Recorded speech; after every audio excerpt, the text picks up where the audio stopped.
जितने भी आप सभी लोगों के डॉट्स थे और आप लोगों के मैसेज आ रहे थे इंस्टाग्राम आईडी के ऊपर, तो आप सभी लोगों को उन सभी क्वेश्चंस के आंसर मिलने वाले हैं। तो और बहुत सारी ढेर सारी अच्छी नॉलेज भी आप लोगों को मैं देने वाला हूँ। तो क्या क्या लेकर आए हुए हैं आज के वीडियो में, तो चलिए देखते हैं कंटिन्यूसली।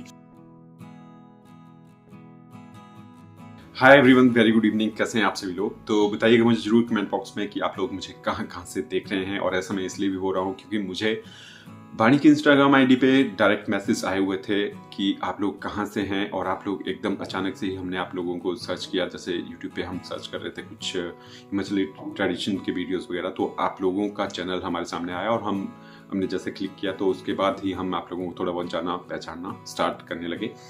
और कुछ मेरे व्यूअर्स भी हैं और सब्सक्राइबर भी हैं मेरे चैनल से, तो उनके भी मैसेज आ रहे थे मुझे। जीमेल अकाउंट पे भी मुझे 7-8 मेल्स आई हुई थी। तो मैंने सोचा क्यों ना उन सभी के क्वेश्चंस की डिस्कशन कैमरा के सामने की जाए, ताकि जो मुझे देख रहे हैं, वॉच कर रहे हैं अभी, ताकि उनके भी काम आए वो नॉलेज। बाकी आप लोगों को पता है 21st सेंचुरी है, हर एक इंसान काफ़ी अच्छा खासा पढ़ा लिखा है और जो भी सर्च इंजन्स हैं उसमें अच्छे से सर्च कर लेता है हर एक चीज़ को और नॉलेज ले लेता है। लेकिन कुछ भाई लोग ऐसे हैं कि गांव से हैं, बैकवर्ड इलाकों से हैं, उनको कीवर्ड की समझ नहीं होती कि किस तरह से हम सर्च करें और जो एग्जैक्ट इन्फॉर्मेशन है हमें पता चले। तो चलिए मैं आप लोगों को बताता हूँ कि क्या क्या मुझे मैसेज आए हुए थे इंस्टाग्राम पे। इंस्टाग्राम पर कुछ एक फैमिली है, वो अब्रॉड में रहती है, शायद न्यूजीलैंड में, तो ऑकलैंड में, हाँ एग्जैक्ट ऑकलैंड में वो रहते हैं। तो उन्होंने ये मुझे मैसेज किया हुआ था कि हम हिमाचली ट्रेडिशन कल्चर को हम सर्च कर रहे थे यूट्यूब के ऊपर और आप लोगों का चैनल हमारे सामने आया, तो हमने उसमें क्लिक किया। तो उसके बाद हमने आप लोगों के 5-6 ब्लॉग्स देखे। तो ये क्वेश्चन था उनका कि आप लोग यूट्यूब की जर्नी किस तरह से आपने और प्रियंका ने स्टार्ट की हुई है। और सेकंड क्वेश्चन ये था उनका कि अगर हम भी यूट्यूब के ऊपर आना चाहे तो हम कितने दिनों में मोनेटाइज कर सकते हैं अपने चैनल्स को। और जो मेरे जीमेल अकाउंट पे आए हुए थे, पर्सनली मुझे मेल्स आई हुई थी, तो उसमें भी ये था। तो ये दोनों का एक मिक्सिंग वाला सेम ही क्वेश्चन लगा मुझे। तो मैं उसमें ये क्वेश्चन आया हुआ था कि यूट्यूब चैनल्स को मोनेटाइज करने के लिए क्या क्या रिक्वायरमेंट है, यूट्यूब की क्या एलिजिबिलिटी है और किस तरह से यूट्यूब पे करियर बना सकते हैं। हालांकि करियर की बात करूं तो हमारा करियर भी उतना ज़्यादा खास नहीं है, हम भी उतने बड़े ब्लॉगर नहीं हैं, लेकिन जितनी मुझे नॉलेज है मैं आप लोगों के साथ जरूर शेयर करूंगा। और एक क्वेश्चन ये था, वो भी मुझे बहुत अच्छा लगा, one of the best question था वो, कि यूट्यूब पर्सन जो होते हैं, क्रिएटर होता है, उसकी लाइफ कैमरा के सामने जैसे होती है, क्या उसकी लाइफ वैसे की वैसी बिहाइंड द कैमरा भी होती है। तो इन सभी क्वेश्चंस को मैं आप लोगों के सामने शेयर करूंगा। तो अगर अच्छा लगे आप लोगों को जो भी मैं चीज़ें आप लोगों को बताऊंगा, तो जरूर लाइक मुझे चाहिए आप सभी लोगों से जो मुझे देख रहे हैं। इसलिए आप लोगों के साथ मैं बताऊं तो मेरी और प्रियंका की यूट्यूब जर्नी स्टार्ट हुई थी शिमला से। प्रियंका उस टाइम कोचिंग ले रही थी और मैं जॉब करता था शिमला में। बाकी हमारा यूट्यूब पे आने का एक और रीज़न है, मैं इंस्पायर हुआ अपनी सिस्टर वंदना से। वंदना को तो आप लोग अच्छे खासे जानते ही हैं, काफ़ी अच्छा प्लेटफॉर्म है उनके पास यूट्यूब के ऊपर। तो उनका जो एक रेमेडी वाला चैनल है उस पर मोर देन 8 लाख सब्सक्राइबर हैं और जो उनका एक ब्लॉग वाला चैनल भी है उस पर 1.5 लाख सब्सक्राइबर होने वाले हैं बहुत ही ज़्यादा जल्दी। तो जल्दी मैं इसलिए भी बोल रहा हूँ क्योंकि मैं भी उनके ब्लॉग्स को डेली देखता हूँ और मुझे भी अच्छे लगते हैं, काफ़ी अच्छा कंटेंट डालते हैं वो। और जो कमेंट पढ़ता हूँ मैं उनके, तो जनता भी बहुत ज़्यादा प्यार करती है उनको, तो इसलिए हो ही जाएंगे उनके बहुत ज़्यादा जल्दी। और जर्नी इस तरह से स्टार्ट हुई, मैं इंस्पायर हुआ अपनी सिस्टर वंदना से और उन्होंने भी मुझे बोला कि आप और प्रियंका दोनों शिमला जैसी सिटी में रहते हो, काफ़ी अच्छा, और कोचिंग भी कर रहे हो, तो कोचिंग में ज़्यादा से ज़्यादा 1 या 2 घंटा ही रहती होगी प्रियंका। उसके बाद आप लोग थोड़ा सा टाइम निकाल के अच्छा खासा यूट्यूब पर अपना कंटेंट डाल सकते हो और आप अच्छी अच्छी साइट्स को दिखा सकते हो शिमला की।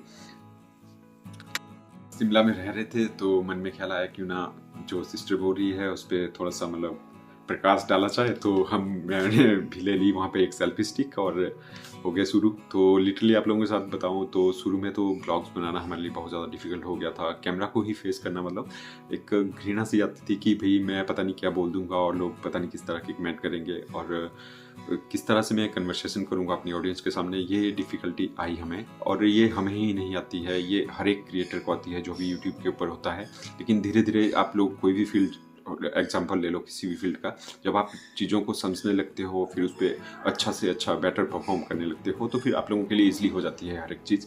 तो उसके बाद शुरू में डाल दी हमने भी 1-2 ब्लॉग। सबसे पहला ब्लॉग मैं बताऊँ आप लोगों को तो प्रियंका के कॉलेज का था, तो वो डाला हुआ था। और उसके बाद हम जाखू गए हुए थे। जाखू टेम्पल है हनुमान जी का शिमला में, तो आप लोग देख सकते हो हमारी जो प्रीवियस ब्लॉग है उनमें सर्च करके। तो उस तरह की स्टार्टिंग थी। और उस टाइम पे आप लोगों को मैं बताऊं तो आप लोग ध्यान से देखिएगा हमारे वाले ब्लॉग्स को, तो उस तरह की अच्छी कन्वर्सेशन भी हमें नहीं करने आती थी।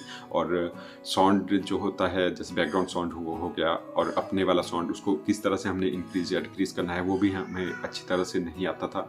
तो इस तरह से हमने स्टार्ट किया था अपने ब्लॉग को, अपने चैनल को। इस तरह से हम आए हुए थे। और अब आप लोगों को मैं बता देता हूँ एलिजिबिलिटी।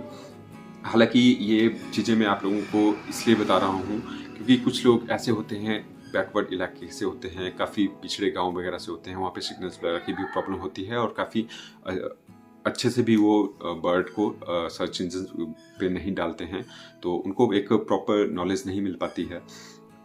तो एलिजिबिलिटी की मैं बात करूं तो आप लोगों को 1 साल के अंदर यूट्यूब मांगता है आपसे 1000 प्लस सब्सक्राइबर और साथ के साथ 4000 वॉचिंग हावर चाहता है।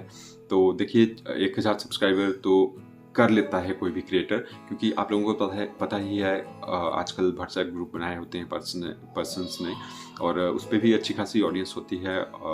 तकरीबन 100 या 200 तक तो उन्होंने मेंबर्स डाले ही होते हैं उसमें। और फेसबुक हो गई, इंस्टाग्राम की मैं बात करूं उसमें भी 1000 से ज़्यादा ही फ्रेंड्स होते हैं किसी पर्सन्स के।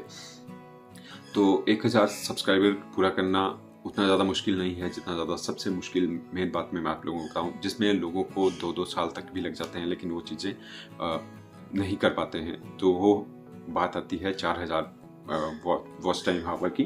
तो 4000 वॉच टाइम, जैसे फॉर एग्जांपल मैं आप लोगों को बताऊं, ये मैं वीडियो डाल रहा हूं, इस पर अगर कोई सिंगल व्यूअर मुझे देख रहा है, अगर वो फॉर एग्जांपल 10 सेकंड के बाद अगर स्किप कर देगा मेरे वीडियो को, तो 10 सेकंड ही काउंट होगा। तो इस तरह से आप लोग खुद ब खुद कैलकुलेट करके लगा सकते हो कि किस तरह से आप लोगों ने 4000 घंटे बनाने हैं। और तीसरा क्वेश्चन ये आ रहा था कि कैमरा के फ्रंट में भी एक क्रिएटर वैसा के वैसा होता है जैसा कैमरा के पीछे। तो देखिए ये वेरी करता है पर्सन टू पर्सन। और अपनी मैं बात करूं, अपनी फैमिली की बात करूं, तो जैसे हम कैमरा के सामने हैं वैसे के वैसे कैमरा के पीछे हैं। क्योंकि मैं, आप लोगों ने हमारे जितने भी ब्लॉग देखे होंगे, मैं एडिटिंग जरा भी नहीं करता हूँ। अभी भी मैं वीडियो शूट कर रहा हूँ, इसमें मैं कोई कट नहीं करूँगा, कोई इसमें एडिटिंग नहीं करूँगा। जैसे कि जैसे मैं बना रहा हूँ वैसे वैसे डालूंगा आपके ऊपर। और हाँ, कुछ क्रिएटर ऐसे होते हैं, मैं भी और लोगों के देखता हूँ जैसे यूट्यूब पे ब्लॉग्स को, तो हाँ उनकी लाइफ जैसे कैमरा के फ्रंट में होती है। अगर पर्सनली उनको मैंने देखा भी है कई लोगों को, तो उससे बिल्कुल ही हट करके होते हैं। और पर ऐसे लोगों के व्यूज़ बहुत ज़्यादा अच्छे आते हैं, ऐसा मैंने देखा है अक्सर। और आप लोगों से एक राय मैं लेना चाहता हूँ, किसी भी तरह की कोई भी कमी चल रही है हमारे चैनल के ऊपर, प्लीज़ आप लोग बताइए हमें कि कैसे हम सुधार कर सकते हैं अपने ब्लॉग्स का, और कैसे हम अपने चैनल को ग्रो कर सकते हैं और क्रिएटर की तरह। और मैं उस तरह का कोई भी दिखावा नहीं है जिस तरह का, मैं हालांकि नाम नहीं लेना चाहता हूं क्योंकि मैं कैमरा एक सोशल मीडिया के ऊपर हूं, तो इसलिए मैं किसी का भी नाम नहीं लेना चाहता हूं यहाँ पर। तो लोग, उन लोगों को सच्ची में पता नहीं क्यों इतना ज़्यादा मतलब सपोर्ट करते हैं और इतने ज़्यादा अंधभक्त बने हुए होते हैं बंदे। और बस कुछ इस तरह की ही बातें थी और इस तरह के क्वेश्चन आ रहे थे आप लोगों के सामने। और अभी भी मैं जल्दी जल्दी इसलिए बना रहा हूँ क्योंकि बहुत ज़्यादा टाइम हो गया है और बहुत ज़्यादा लेट हो गया हूँ। 6:30 से ज़्यादा टाइम हो गया, 7 ही बजने वाले हैं आई थिंक। तो ऐसी ऐसी बातें हैं और बहुत ही जल्द मैं लाइव भी आने की सोच रहा हूँ। आप लोगों के साथ मैं कुछ बातें करूँगा लाइव, जो भी आप लोगों के क्वेश्चन होंगे कैमरा के सामने, क्योंकि उस टाइम पे सब हर एक चीज़ लाइव चल रही होती है। तो उस टाइम पे मैं हर एक बंदे के क्वेश्चन के आंसर करने की पूरी ट्राई करूँगा। और बहुत ज़्यादा टाइम भी हो गया कि लाइव भी नहीं आए आप लोगों के सामने, और बाणी को भी साथ के साथ बिठाऊँगा लाइव में आप लोगों के, कि आप लोग आजकल बोलते हैं कि बाणी के बिना आप लोगों का ब्लॉग अधूरा अधूरा सा ही लगता है। तो चलिए बस इतनी सी मैं बातचीत होगी आप लोगों के साथ। लेट भी बहुत ज़्यादा हो गया है और मुझे आवाज़ें भी दे रहे हैं खाना खाने के लिए, आ जाओ डिनर का टाइम हो गया है। तो चलिए चलता हूँ, और अगर अच्छा लगी होगी मेरी बातें तो लाइक चाहता हूँ आप सभी लोगों से, और शेयर भी कीजिएगा ताकि किसी पर्सन के काम आ जाए। और ऐसा कुछ नहीं है, जो लोग आना चाहते हैं यूट्यूब के ऊपर तो प्लीज़ आप आइए ज़रूर और इस पे काम कीजिए। कोई भी फील्ड है उसमें आप लोगों को काम तो करना ही पड़ेगा, तभी आप उसमें सक्सेस हो जाओगे। और धीरे-धीरे ही हर एक चीज़ चलती है। ऐसा नहीं है कि आप एक दिन में ही एलिजिबिलिटी पूरी कर लोगे और डॉलर में खेलने लग जाओगे, तो ऐसा भी कुछ नहीं है। यूट्यूब पे भी उतनी ज़्यादा ख़ास इनकम नहीं आती है, वो बड़े-बड़े क्रिएटर्स की ही आती है जिनको अच्छा ज़्यादा रिस्पॉन्स मिलता है। सारा का सारा यूट्यूब के ऊपर जो आप लोगों को पैसा बनता है वो आप लोगों के व्यूज़ के ऊपर डिपेंड रहता है और किस तरह से आप लोगों को एक सिंगल व्यूअर्स देख रहा होता है उस पे डिपेंड करता है। तो ये चीज़ें थी जो मैंने आप लोगों को बताई। तो आशा करता हूँ कि आप लोगों को अच्छा लगा होगा जो भी मैंने आप लोगों को बातें बताई। मिलता हूँ आप लोगों से नेक्स्ट वीडियो में। Bye bye and take care.